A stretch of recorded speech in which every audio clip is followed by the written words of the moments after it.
দ্বিতীয় বিশ্বযুদ্ধের ভয়াবহতার সাক্ষী হয়ে আজও এই পুরনো চার্চটি শহরের ঐতিহ্য হিসেবে দাঁড়িয়ে আছে।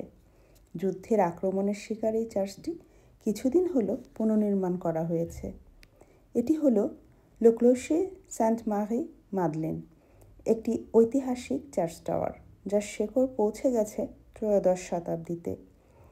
সেই সময় এখানে পাথরের তৈরি প্রথম গির্জা নির্মিত হয়েছিল, যা উৎসর্গ করা হয়েছিল সেন্ট মেরি মাদলেনকে।